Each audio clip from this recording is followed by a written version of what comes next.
ಮಾವುತಾಗಿ entry ಕೊಟ್ರಿ, ಆಮೇಲೆ ಕುದುರೆ ಆದ್ರಿ, ಆಮೇಲೆ ನಮ್ರತನ್ ನೋಡಿದ ತಕ್ಷಣ ಜಿಂಕೆ ಮರಿ ಆದ್ರಿ.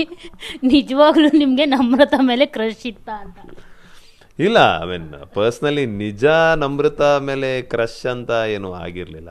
ಬಟ್ ಸ್ನೇಹಿತು ಫಸ್ಟ್ ಅವ್ರಿಗೆ, ನಾನು ಸ್ನೇಹಿತನ ವಾಚ್ ಮಾಡ್ತಾ ಇದ್ದೆ. ಸ್ನೇಹಿತನ ನೋಡಬೇಕಾದ್ರೆ ಯಾರ ರೇಂಜ್ಗೆ ಅವ್ರನ್ನ ಇದು ಮಾಡ್ತಾ ಇದ್ದಾರೆ, ಲೈಕ್ ಇಂಪ್ರೆಸ್ ಮಾಡೋಕ್ಕೆ ಏನೇನೆಲ್ಲ ಮಾಡ್ತಾ ಇದ್ದಾರೆ. ಓವರ್ ದ ಬಾಕ್ಸ್ ಮಾಡ್ತಾ ಇದ್ದಾರೆ. ಅವರಿಗೆ ಟ್ಯಾಬ್ಲೆಟು ಅವ್ರು ಕೊಡೋದು, ನೀರು ಅವರೇ ಕೊಡೋದು, ಜ್ಯೂಸ್ ಬಂದ್ರೆ ಏನು ಮಾಡಿದ್ರು ಪ್ಲೇಟ್ ಅವರೇ ತಂದು ಕೊಡೋದು. ನಾನು ಸ್ನೇಹಿತಗೆ ಹೇಳ್ತಾ ಇದ್ದೆ, ಹಿಂಗೆ ಮಾಡೋದಲ್ಲ ಅವ್ರನ್ನ, ಲೈಕ್ ಒಂದು ಹುಡುಗಿನ ಇಂಪ್ರೆಸ್ ಮಾಡೋದಾದರೆ ಲೈಕ್ ನೀವು ನಿಮ್ಮ ಇಟ್ಕೋಬೇಕು, ಕೆಲವೊಂದು ಸಲ ಸ್ವಲ್ಪ ಮಾತಾಡಬೇಕು ಮತ್ತು ಹಿಂದೆ ಬರಬೇಕು, ಅದು ಇದು ಅಂತ. ಅದನ್ನ ನಾನು ಅವರಿಗೆ ಟೀಸ್ ಮಾಡೋಕ್ಕಂತಲೇ ಸ್ಟಾರ್ಟ್ ಮಾಡಿದ್ದೆ. ಅವ್ರಿಗೆ ಹೇಳ್ತಾ ಇದ್ದೆ, ನಾನು ಸ್ನೇಹಿತವರಿಗೆ ಒಂದು ಸ್ವಲ್ಪ ಉರ್ಸೋಣ, ಒಂದು ಮಾಡೋಣ ಅಂತ. ಅವ್ರು ಇದ್ದಾಗ ಸ್ವಲ್ಪ ಜಾಸ್ತಿನೇ ಮಾಡ್ತಾ ಇದ್ದೆ. ಸೊ ಅದು ಫನ್ ರೀತಿಯಲ್ಲಿ ಸ್ಟಾರ್ಟ್ ಆಗಿದೆ ಆ್ಯಕ್ಚುಲಿ. ಆಮೇಲೆ ಸುದೀಪ್ ಸರ್ ಅದನ್ನ ಅವರ ಪಂಚಾಯತಿಯಲ್ಲಿ ತಿರ್ಗಾ ಕೇಳಬೇಕಾದ್ರೆ ಅದು ಸ್ವಲ್ಪ ಅದು ಹಂಗೆ ಕಾಣಿಸ್ತು. ಬಟ್ ಅದರ್ವೈಸ್ ಫನ್ಗೆ ಮಾಡಿದೆ. ಆ ಥರ ಕ್ರಶ್ ಗಿಶ್ ಅಂತ ಏನಿಲ್ಲ. ನಾನು ಹೈಯೆಸ್ಟ್ ನಾಮಿನೇಟ್ ಮಾಡಿದೆ ಅವರು.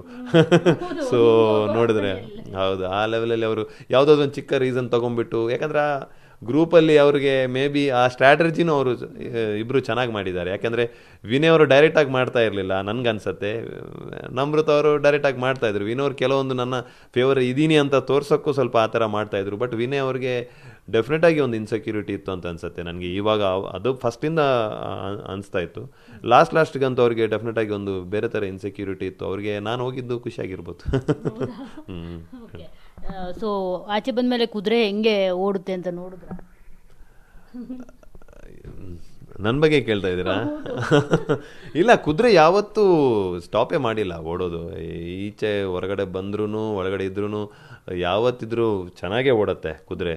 ಇನ್ನು ಇದು ಎಂಡ್ ಆಫ್ ದ ಗೇಮ್ ಅಲ್ಲ, ಇದು ಬಿಗಿನಿಂಗ್ ಆಫ್ ದ ಗೇಮ್ ನನಗೆ ಲೈಫಲ್ಲಿ. ಸೊ ಇನ್ನು ಒಳ್ಳೆ ಪ್ರಾಜೆಕ್ಟ್ಸ್ಗಳು ಬರುತ್ತೆ. ಹಾಫ್ ಮಾಡಿದಂಥ ಕೆಲವು ಪ್ರಾಜೆಕ್ಟ್ಸ್ಗಳಿದೆ. ಅದಕ್ಕೆ ಕುದುರೆ ಓಡಲೇಬೇಕು. ಕುದುರೆ ನಿಂತರೆ ಅದಕ್ಕೆ ಯಾವ ಜಸ್ಟಿಸ್ ಮಾಡ್ದಂಗೆ ಆಗಲ್ಲ. ಕುದುರೆ ಓಡ್ತಾನೆ ಇರುತ್ತೆ. ಇನ್ನೂ ಚೆನ್ನಾಗಿ ಕೆಲಸ ಏನು ಬರುತ್ತೆ, ಯಾವುದೇ ಪ್ರಾಜೆಕ್ಟ್ ಬರಲಿ, ಯಾವುದೇ ವೇದಿಕೆ ಬರಲಿ, ನ್ಯಾಯ ಒದಗಿಸ್ಕೊಡುತ್ತೆ ಖಂಡಿತ.